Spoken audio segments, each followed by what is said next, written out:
They said the sea had no memory. But that morning, it remembered everything. Good evening and welcome back to Wisdom by the Fireside.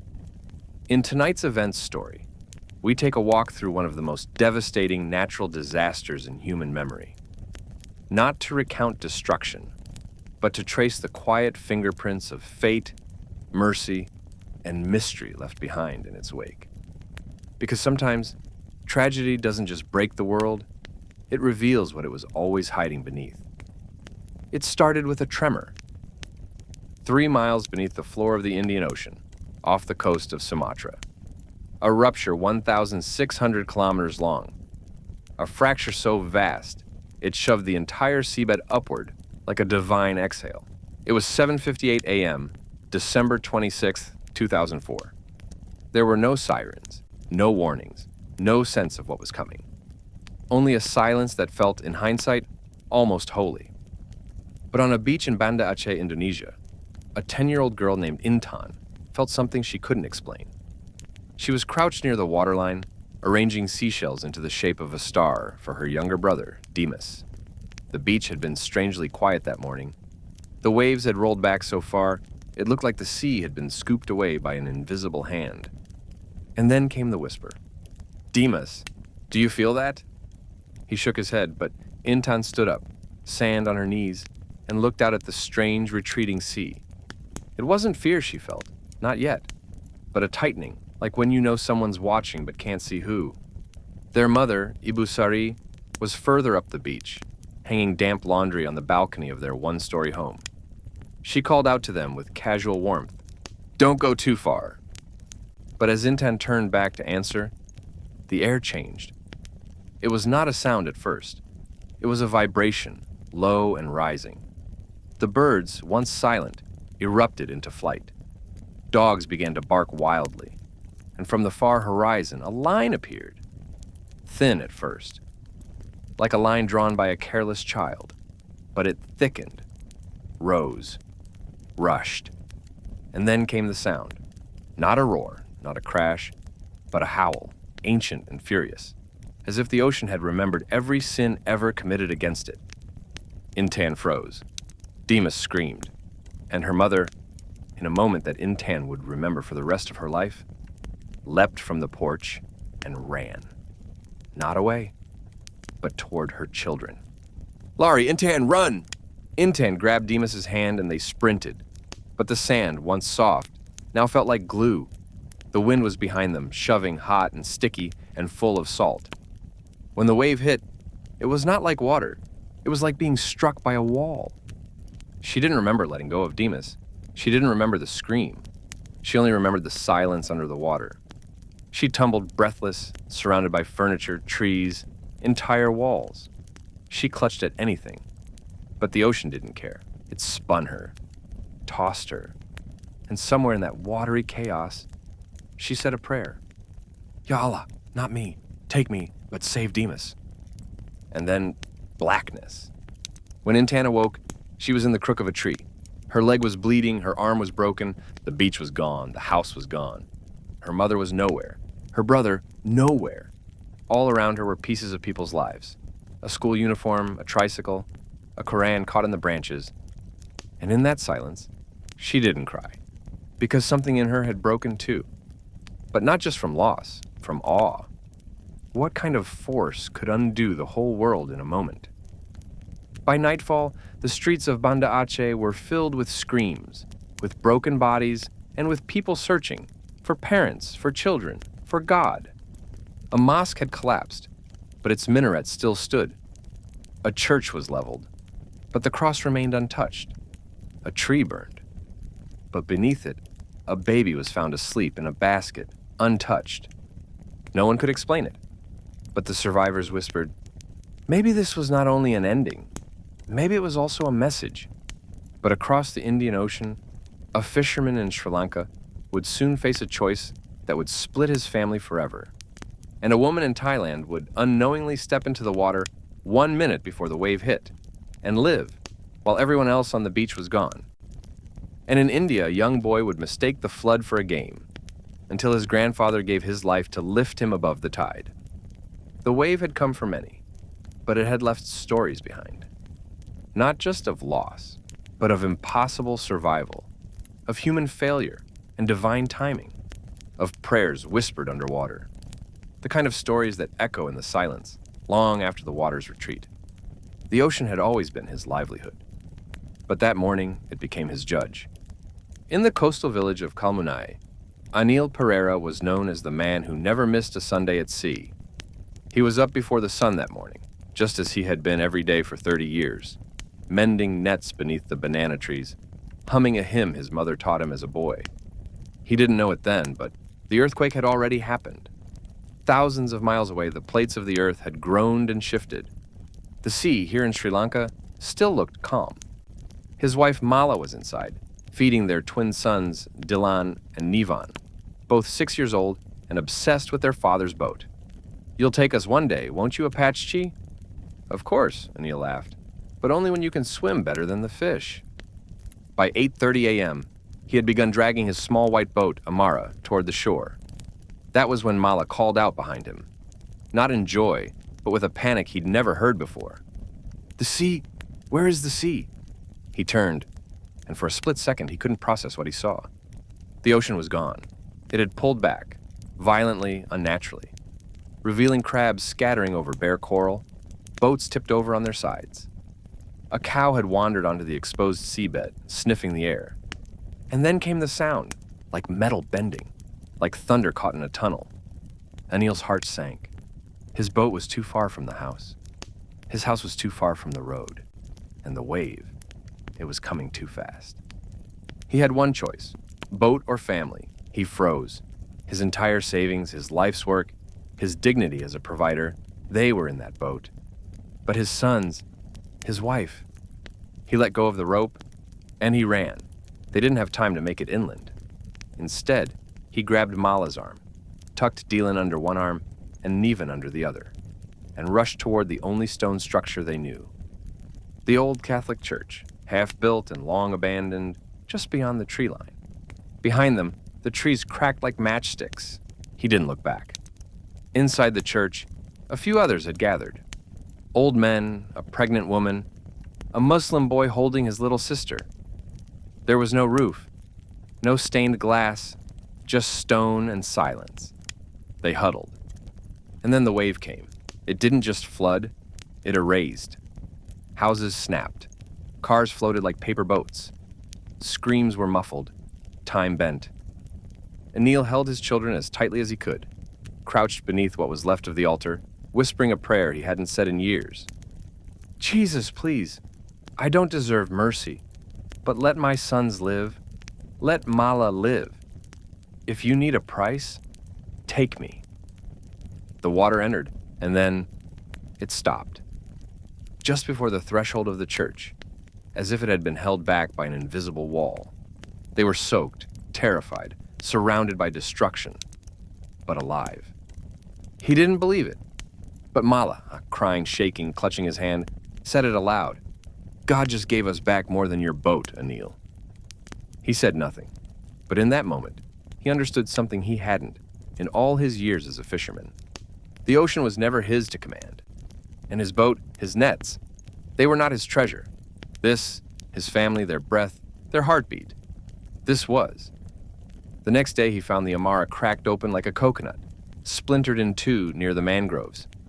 He buried the engine with his own hands, and when the relief trucks came, Anil was the first to volunteer.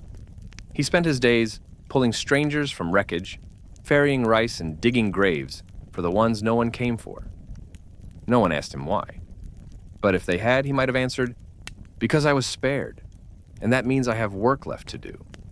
But across the sea in Thailand, a newlywed couple would find themselves separated by the wave. One pulled out to sea, the other stranded in a broken hotel room. And neither would know for hours if the other still lived. And in Tamil Nadu, a young schoolteacher would have to decide whether to leave her students behind to save her own child, or stay and risk everything. The sea had risen, but it had also parted.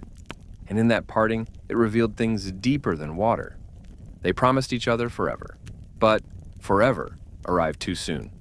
In the lush southern province of Phang Nga, Thailand, Nestled between the green cliffs and turquoise sea, the Gintana Resort sat like a dream, drawn in pastels. It was Christmas weekend, and tourists filled every room. Among them were Leo and Amanda Brooks, a young American couple from Portland, Oregon, on their honeymoon. They had only been married 12 days. Amanda was a nurse, Leo was an architect. They had met in a bookstore 2 years earlier while reaching for the same copy of The Alchemist. That moment had sparked two things: a shared love of meaning and the beginning of something they called our real life. December 26th was their last full day at the resort. Leo had planned to surprise Amanda with a sunrise breakfast on the beach.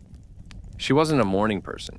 He was already outside, barefoot in the sand, setting up a little table with pineapple toast and 2 coconuts with straws. The sun was just starting to climb behind the cliffs.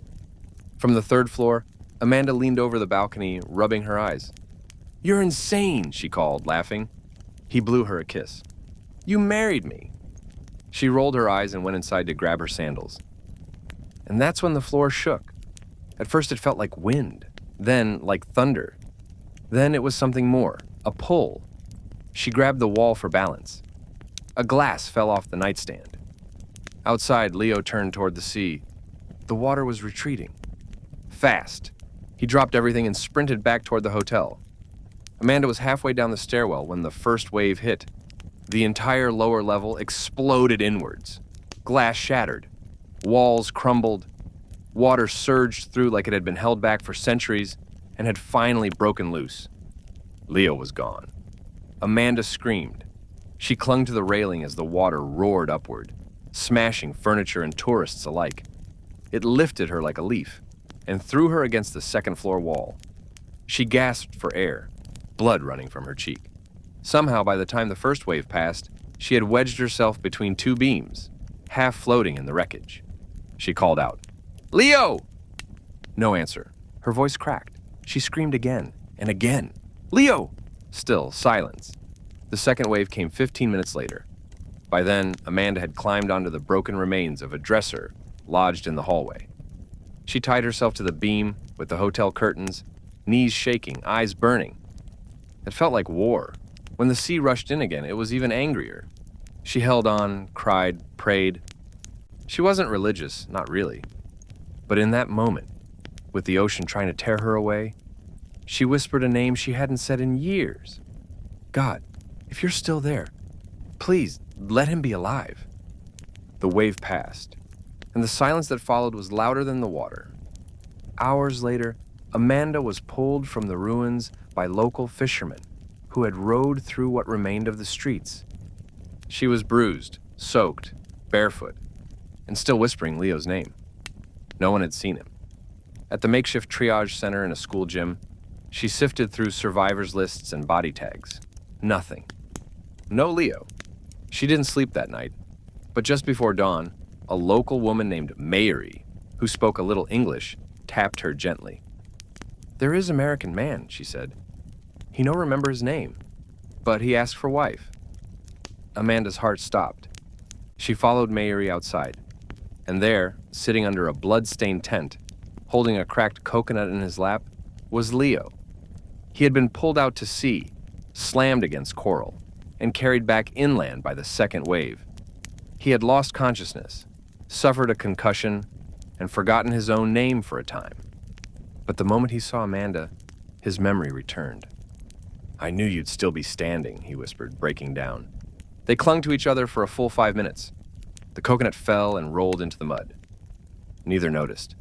The Brookses returned home to Portland 3 weeks later. They never celebrated their honeymoon anniversary. Instead, they honored it by volunteering at Thai aid organizations every December, quietly, without publicity. Amanda once told a friend, "We don't count our anniversary in years. We count it in days we still get to wake up beside each other." But in India, a school teacher would face the hardest decision of her life when forced to choose between her child and her students. And in the Maldives, a hotel bellboy would save tourists he'd never met, while his own family drowned. In every country the wave touched, it carved not just coastlines, but choices. And in those choices, some found despair, others found God, but most found both. What do you do? when saving one child might mean losing others. In the seaside town of Nagapattinam, Tamil Nadu, Anjali Raman was used to early mornings. She was a school teacher, 32 years old, known in the community for two things: her punctuality and her softness with children. Her husband had died 2 years earlier in a truck accident. Since then, her life had become a simple, quiet rhythm. Wake up, walk her 8-year-old son Rahul to school, then teach until sundown. The school sat just 300 meters from the beach. A humble, 2-story building painted sky blue with an open courtyard in the center. The children called it the breathing place because the wind always seemed to dance through the corridors. On December 26th, the students had come in early to prepare for the school's winter play. 25 children, all between the ages of 6 and 10. Rahul was playing a tree. He hated being a tree. "Mommy," he had whispered that morning, frowning in his costume, "can't I be a lion instead?" "You are the strongest tree in the jungle," she smiled. "Even the lions need your shade." He rolled his eyes but smiled back. It would be the last moment of peace Anjali remembered. At 8:45 a.m., the first tremor hit. The classroom lights flickered. Dust fell from the ceiling. The children screamed and clung to each other. Anjali rushed into the courtyard just in time to see the sea recede. All the way. Someone shouted, "Wave!" She turned, and the horizon was gone. What replaced it was a wall of white and brown and black. A wall that swallowed everything in its path. She grabbed Rahul's hand. "Run!"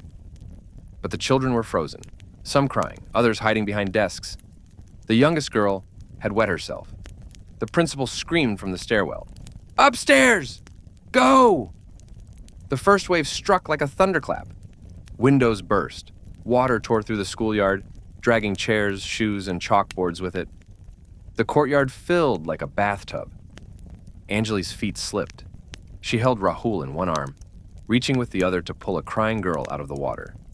The stairs were a blur. Children were everywhere, some clinging to her, some too far to reach. And then, the moment. A boy named Sundar, just 6 years old, had been pushed against the outer gate by the flood. He screamed for help. Anjali looked down, then back at Rahul, then at the others. And she realized, if she went for Sundar, she might lose Rahul. If she stayed with Rahul, Sundar might drown. Her heart cracked. She let go. "Hold on," she shouted to Rahul, pushing him toward the staircase, into the arms of another teacher. Then she dove back. The water was rising fast. Sundar's fingers slipped from the bars. Anjali caught him, pulled him up just as the second wave hit. It smashed her against the wall. She held the boy to her chest, using her own body as a shield. She didn't remember the pain, only the screaming. And then, blackness. When she woke up, she was on the rooftop, her leg broken, her arm slashed, her sari torn. Rahul was beside her, sobbing. So was Sundar. 23 of her students survived. 2 did not. She would carry their names with her for the rest of her life. For weeks after, she questioned herself. Had she made the right call? What if she had chosen wrong? Was that voice in her heart that said, "Go back," truly hers? Or something higher? She visited the temple every day, not to pray for clarity, but to say thank you. Because in a moment of chaos, she had listened, and someone had listened back. She never taught again. Instead, she became a child counselor for tsunami survivors, helping them process grief, fear, and survivor's guilt. Someone once asked her, "How do you carry the memory of the ones you couldn't save?" She replied softly, "I carry them the way the sea carried me. Not gently, but completely." Meanwhile, in the Maldives, a hotel bellboy would face his own test, not of choice, but of sacrifice.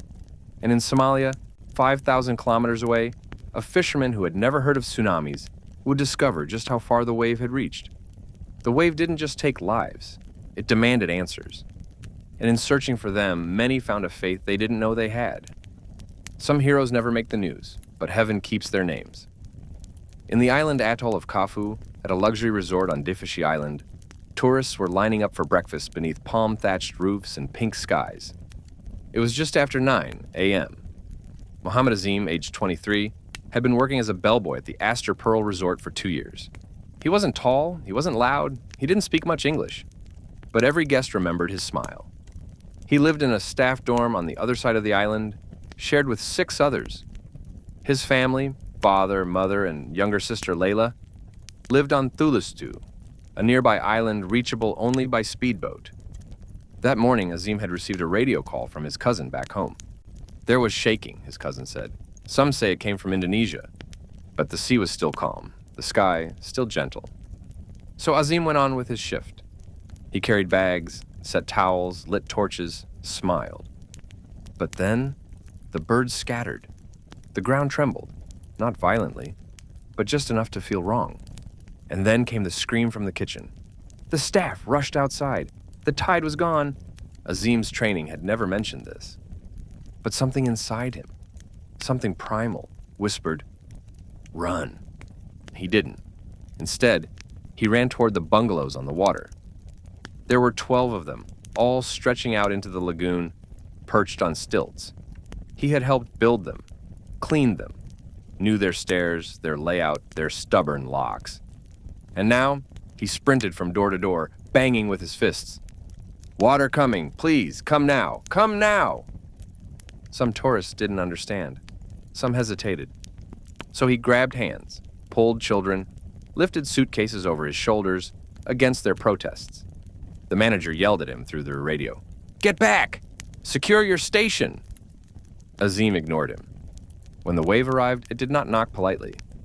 It tore the ocean's surface like a curtain and surged toward the island like a living creature, fangs bared.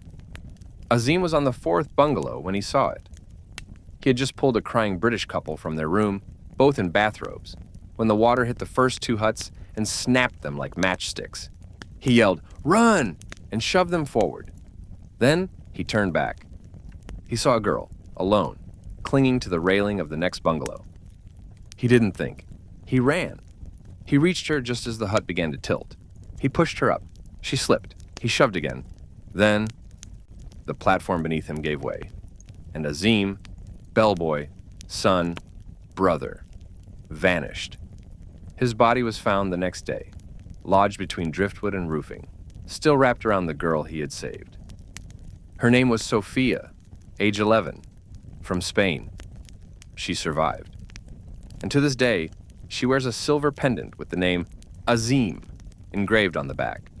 His family received no medal, no ceremony, just a letter from the resort, a week's pay, and a new bellboy in his place. But in Thulusdu, his mother still places a jasmine flower by his photo every morning. And in the quiet moments, she whispers, "He didn't serve guests that day. He served God." Some say courage is loud, daring, visible, but sometimes courage wears sandals, carries luggage, and says nothing at all. Far away in Somalia, an elderly man who'd never seen tourists in his life would find his beach filled with foreign debris and a child that didn't belong to anyone. And in Sweden, a woman would wake from a nightmare, just in time to call her sister in Phuket before the wave arrived. The tsunami had touched nations, but more than that, it had touched destinies. And in doing so, it revealed a strange, holy math.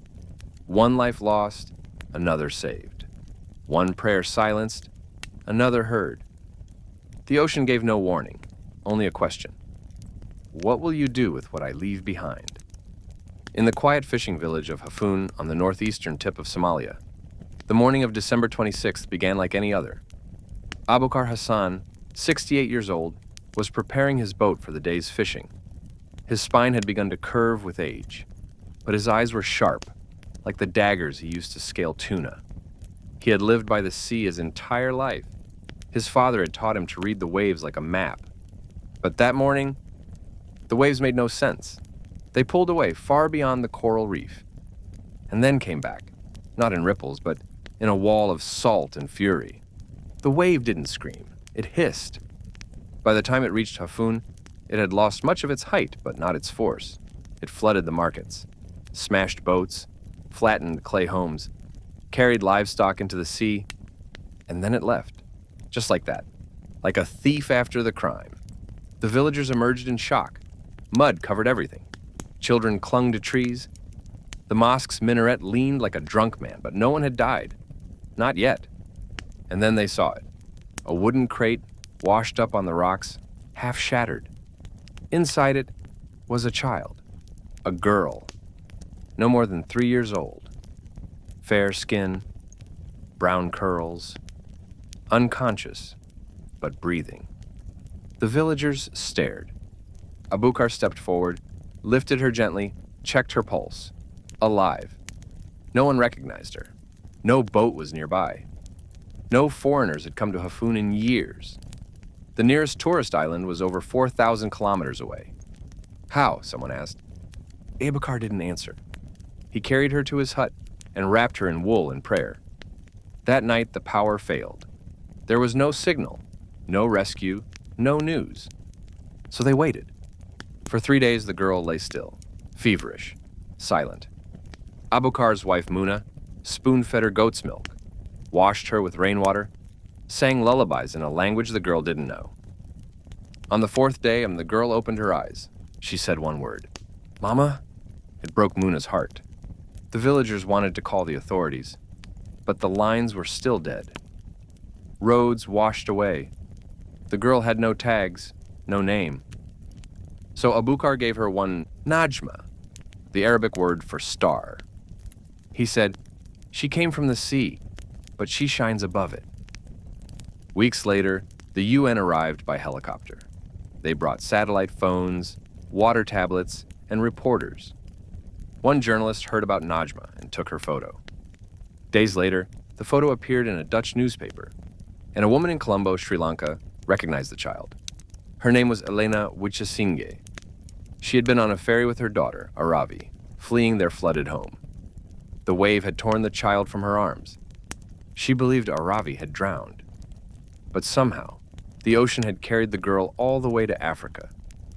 When she finally reached Hafun, Elena collapsed into tears upon seeing her daughter again. But when Aravi saw Abukar, she reached for him first and called him Jiddo, grandfather. They stayed for 3 days.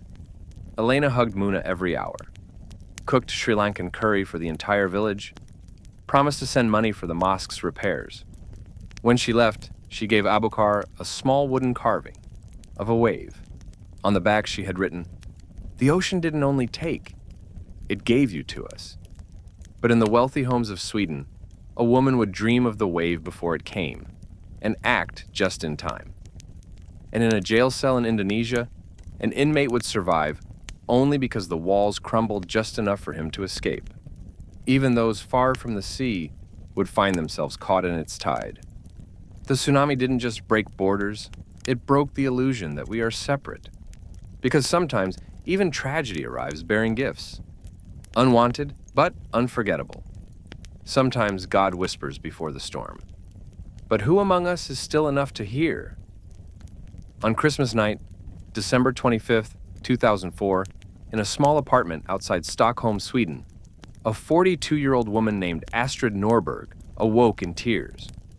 Her husband turned to her, startled. "What is it?" "I saw something," she said. "A wave, a huge wave. I saw Elin. She was drowning." Elin was their younger daughter, 19, on a backpacking trip through Southeast Asia with her cousin Maya. They had just arrived in Phuket, Thailand, and were staying at a beachside hostel near Patong. Astrid's dream had been unusually vivid, the kind that stays with you like the smell of smoke after a fire. She'd seen Elin standing on a beach smiling, then turning, then water. Endless water. She couldn't breathe when she woke up. Her husband gently comforted her. "It's just a dream, Elskling. They're safe. It's paradise there." But Astrid wasn't sure. At 2:17 a.m., still shaken, she got up, walked into the kitchen, and made tea. And then, on impulse, opened her laptop and found the number of the hostel where Elin had said they'd be staying. The phone rang 4 times, then a sleepy male voice answered in English. "Seaside Inn. Hi, I'm sorry, I'm calling from Sweden. Is there a guest named Elin Norberg staying with you?" Pause. Yes, room 6. Want me to wake her?" Astrid's voice cracked. "Please." Minutes later, Elin came to the phone, groggy. Mama? It's like 8 a.m. here. Elin, Astrid whispered. I know this sounds strange, but I had a dream. I saw water. You were on the beach. Please, go inland. Find higher ground. There was silence on the line. Mom, promise me. Another pause. I promise. At 8:52 a.m. local time, Aylin and Maya left the Seaside Inn, backpacks barely zipped. Maya rolled her eyes the entire way. You're just letting your mom's nightmares dictate our day now? I don't know, Aylin said. It felt different. They had barely reached the nearby hill, less than a kilometer inland, when they heard the first sirens. People began shouting in Thai. Tourists ran, confused. Aylin looked back and saw the wave break through the palms. The Seaside Inn was gone in seconds. Later, Aylin would tell a reporter, I didn't survive because I ran. I survived because my mother still listens to her dreams. Astrid never called it a prophecy. But every year since, on the morning of December 26th, she lights a single candle and asks God the same thing. Why me? Why did I get to hear what others didn't? She never receives an answer, but maybe she doesn't need one. Meanwhile, in a prison in Banda Aceh, a man sentenced to 10 years for robbery would discover his cell door open, not because of mercy, but because the tsunami shattered the walls that confined him. And in a Buddhist monastery in Sri Lanka, an orphan boy would witness the only building spared and begin to believe that his life was meant for something more. The wave took so many, but for others, it paused, shifted course, gave just enough time for one phone call, one step, one whisper. And sometimes, that was all it took to change everything. When the wave tore the walls apart, it didn't just set bodies free, it exposed souls. Banda Aceh, Indonesia, ground zero, near the heart of the city, nestled behind rusted fences and thick cement walls, stood the Kuta prison, one of the oldest penitentiaries in the region. Built to hold 400 inmates, it held over 1,200 by 2004. Inside, Rizky Maulana, 34 years old, sat on the edge of his metal cot, replaying the same memory again and again, the day he robbed a market at knife point. The judge had given him 10 years. He was 3 years in. He'd once been a student, a son. He used to write poetry. Now he barely spoke. His mother had stopped visiting. His fiancée had married someone else. To most, Rizky was a lost cause. On the morning of December 26th, the guards were sluggish. Some hadn't shown up. Rumors of a distant earthquake swirled through the corridors. A few inmates whispered about a strange tension in the air. But no one expected anything more than another hot, heavy day. Then, 9 a.m. A deep groan echoed through the walls, followed by a tremble, followed by screaming. It happened so fast, most prisoners didn't move until it was too late.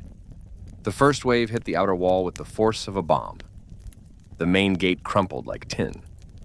Entire sections of concrete collapsed inward. Water gushed into cells. Guards ran. Inmates banged on their bars. Rizky's cell began to flood within seconds. The ceiling cracked above him, and then the wall shattered.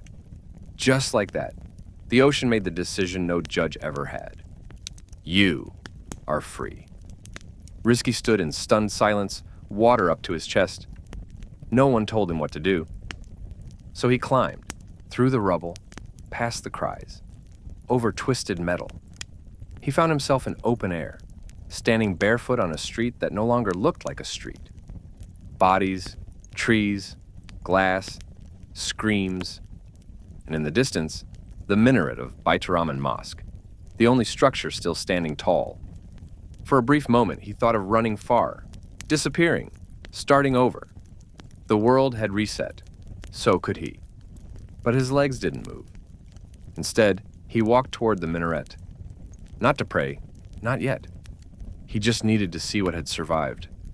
By nightfall, Rizky was helping dig survivors out of the rubble. He found an old woman trapped beneath a roof beam. He carried her 4 blocks to a medic tent. He helped a family retrieve the body of their son from the wreckage of a collapsed school. No one asked who he was. No one recognized his prison uniform, tattered, soaked, and camouflaged in grief. That night, He slept beneath the stars on a piece of cardboard. He whispered, "God, I know I don't deserve this." Weeks passed. Aid workers began asking questions. Eventually, his name surfaced. An officer approached him gently, expecting resistance. But Rizki simply said, "I won't run. Not anymore." He was taken into custody, but this time as a man transformed. A few months later, a judge reviewed his case. Multiple survivors testified on Rizki's behalf. Even one prison guard who had witnessed him carrying water and bodies for days. His sentence was reduced, then pardoned. Today, Rizki runs a community shelter for troubled teens in Aceh. He's known for one rule: we don't talk about what you've done, only about what you're here to do now.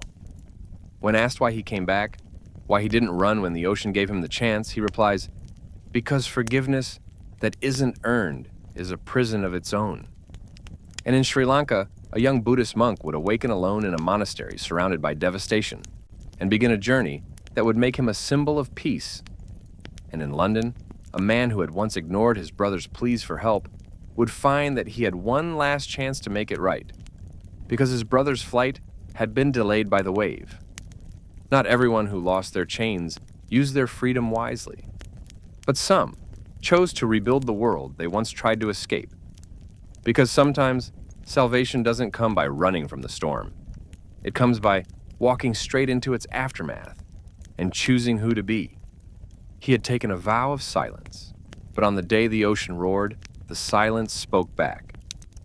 In the southern village of Kahawa, Sri Lanka, nestled between emerald fields and curling coastal roads, sat the small Shanti Vihara monastery. It was modest: 4 monks, 2 novices, and 1 bell. Among them was Anuruddha, a 14-year-old orphan who had been brought there at the age of 9. He never knew his parents, but he remembered the last time he saw the sea. It was the day they vanished in a storm.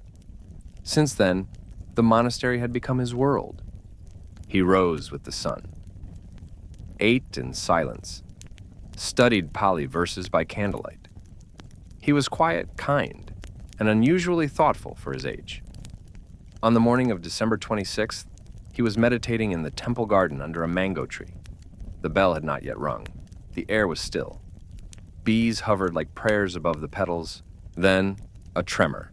It rippled through the soil beneath him. Leaves fell. Birds shot out of the trees. The senior monk, Pante Malika, emerged from the main hall, eyes wide. "Inside," he said sharply. "Now!" Before the boy could stand, they heard it. The roar. Not from the sky, but from the earth itself. The sea, barely a kilometer away, had broken its silence. The first wave reached the edge of Kahawa minutes later. The monastery was on slightly elevated ground, and the water didn't reach its walls, but everything around it drowned. Trees flattened, huts swept away. Power lines sparked like fireflies. The schoolhouse collapsed, the market disappeared. And then, silence.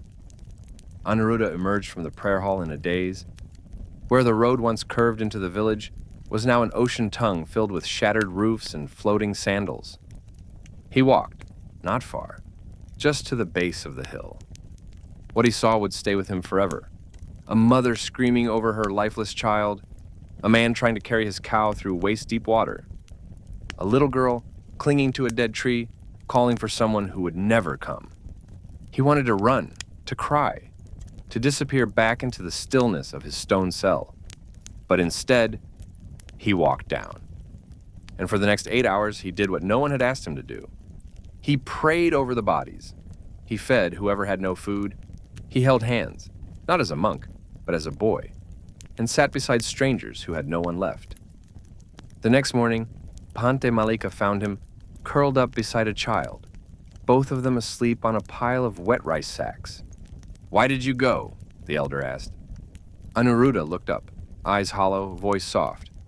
"The world needed us." Word spread, and in the days that followed, villagers began climbing to the monastery, not just for food, but for peace. Anuruddha, still only a novice, began guiding group meditations.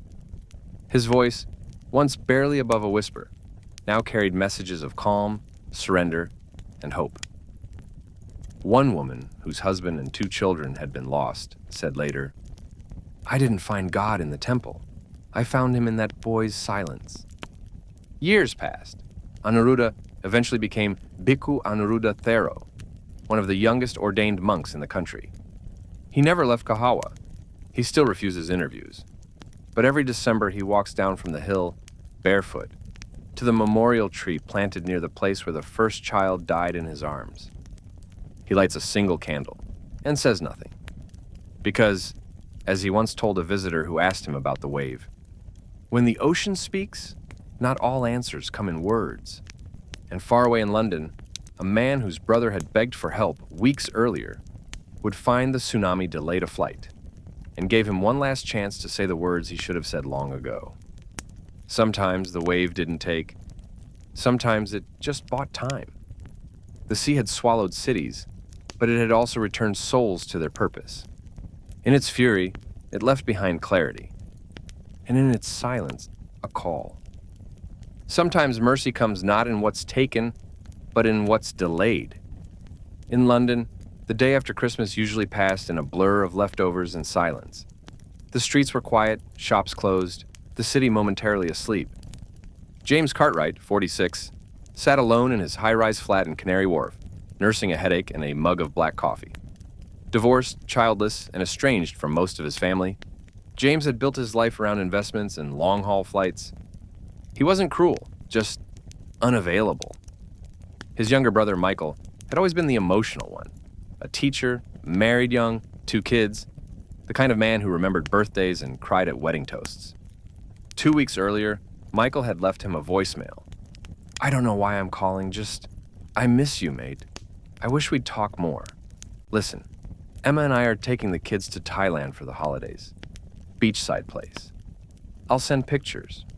Anyway, call me if you feel like it. James hadn't called back. He told himself he was busy. That morning, December 26, 2004, he was supposed to fly to Dubai. A last-minute meeting with a client who owned part of a shipping conglomerate. But when he got to Heathrow, the flight board glitched. Flights were delayed. Whispers of something big happening in Asia began circling. Then a breaking news alert flashed across the TV near Gate C.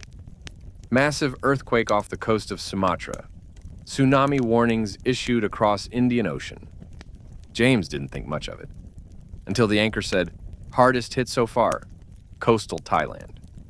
His coffee dropped. He grabbed his phone, dialed Michael's number. No answer. Again and again. His heart thumped like a war drum. For the first time in years, he felt something crumble in his chest. The flight to Dubai was canceled. He rushed back home. Spent the next 6 hours glued to the news. The footage made his soul ache. Children screaming, resorts turned to rubble, bodies lining the streets of Phuket.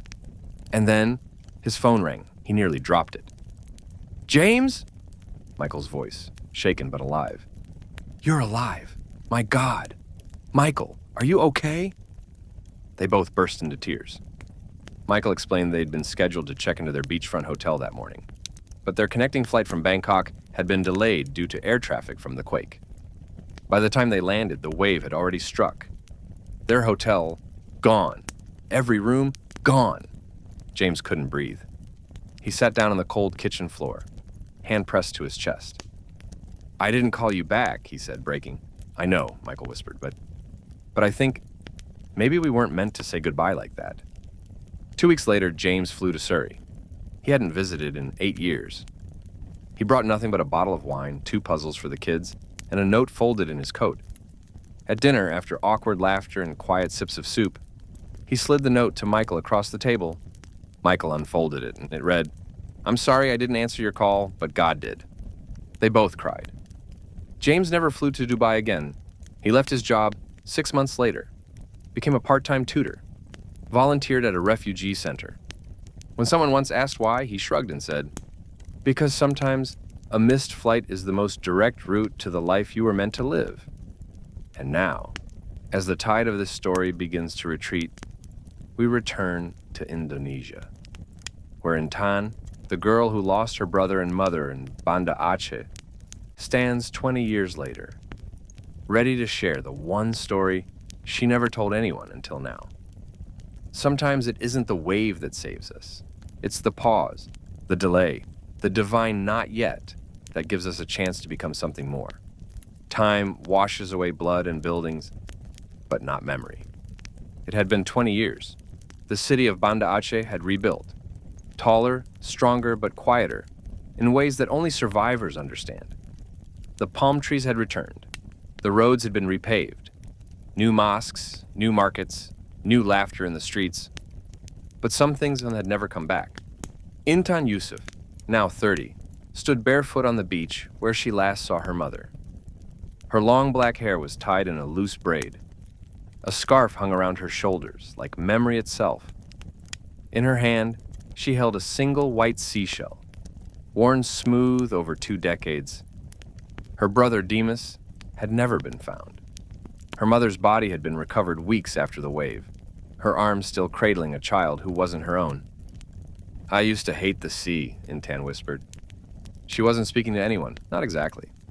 But behind her, rows of chairs had been set in the sand, and hundreds of people were gathering for the 20th anniversary memorial of the tsunami. Survivors from Thailand, Sri Lanka, India, Somalia, Sweden. Aid workers, orphans, journalists, volunteers.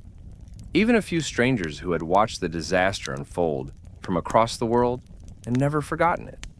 Intan had never told her story publicly, not once. But this year, they had asked her. Because she had been the youngest survivor pulled from the rubble in Banda Aceh that morning. Because now, she was a published poet. Because she had turned grief into gentleness. And because sometimes, the ones who carry the heaviest silence are the ones who must break it. She stepped onto the platform, took a breath, spoke without notes. "I don't remember the sound of the wave, but I remember the sound of my mother's voice." She said, "Run." And in that word, she gave me the rest of my life. She paused, the waves behind her gentle, almost reverent. For a long time, I hated God, not openly, but quietly. I blamed him for being asleep while my world drowned. But the truth is, he wasn't asleep. He was in the hands that pulled me from the tree, in the family that took me in the poems that visited me at night when the nightmares wouldn't end. And eventually I realized the ocean didn't take my mother. She gave herself. Her voice trembled. "This shell," she said, holding it up, "was the last one I gave to my brother. Before we ran, I've kept it every day since. Not because I couldn't let go, but because it reminds me what I'm holding on to." She smiled through tears. We talk about the wave like it ended something, but maybe it also began something. A different world. One that reminds us of what matters. That night, as candles floated onto the water, hundreds of people stood in silence, watching, listening, praying. Some placed flowers, some held photographs. Others whispered names into the sea, hoping they'd be heard across time. But Intan sat cross-legged near the shoreline, digging gently into the sand. She didn't cry, she didn't need to. Because somehow, in the ache and awe of all she had lived through, there was peace. And as we draw near the end of this story, we return to a question we haven't yet asked out loud. If a wave can erase an entire coastline, what does it mean that some were spared? And what are we meant to do with the days we've been given since? Sometimes the ocean takes, but sometimes, just sometimes, it leaves behind a voice, a lesson, a life, a seashell. We thought it was just a wave, but it was also a mirror and a messenger. The 2004 Indian Ocean Tsunami came in silence. No warning sirens, no countdown, just the ocean pulling back, like a deep breath before a scream. And then, everything changed. Hundreds of thousands lost, entire cities erased. But in its aftermath, something else rose. Something that could not be drowned. A girl in Banda Aceh who lost her mother and brother, but found her voice. A father in Sri Lanka who let go of his boat to save his sons, and discovered that true wealth is never made of wood or metal. A nurse in Thailand who held onto a beam and a prayer and into her husband's arms again. A teacher in India who dove back into the flood not knowing if she'd come out. A bellboy in the Maldives who saved strangers instead of himself, and whose name now lives in 2 countries. A fisherman in Somalia who pulled a girl from a crate and gave her a name before the world could. A mother in Sweden who listened to a dream and saved her daughter across oceans. A prisoner in Indonesia who walked out of his cell, not to run, but to rebuild. A monk in Sri Lanka who traded silence for service. A man in London who didn't board a flight, and finally picked up the phone. Not all who were lost had names the world remembered, and not all who were saved walked away unbroken. But somewhere in that wreckage, humanity reintroduced itself, in ruined temples where strangers prayed side by side, regardless of language or belief. In mosques where aid poured in, not only from Muslims, but from every faith. In the child who lost everything, but still offered their only piece of bread to someone crying beside them. In the man who chose to forgive his brother, in the woman who chose to stay and rebuild the village that took her children, in the volunteer who came to help and never left, and perhaps in the divine silence itself. Because the wave did not come for justice, or vengeance, or strategy. It came like life itself, sudden, unfair, holy. And when it withdrew, it left behind not just grief, but clarity. Clarity that time is not promised. That faith is not about buildings, it's about choices. That love is not safe, but it is worth every risk. That a single moment, one phone call, one step inland, one arm stretched for a stranger, can change everything.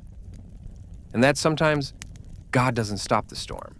He meets you in the middle of it, in the arms that carry you, in the silence that follows, in the second chance that arrives, disguised as a delay. So tonight, we remember, not just the 230,000 who were lost, but the millions who lived and chose to live better. Because maybe the real question isn't, where was God during the wave? But rather, where were we when the waters drew back? What did we rebuild? What did we become? And what did we choose never to forget? Thank you for spending this evening with us.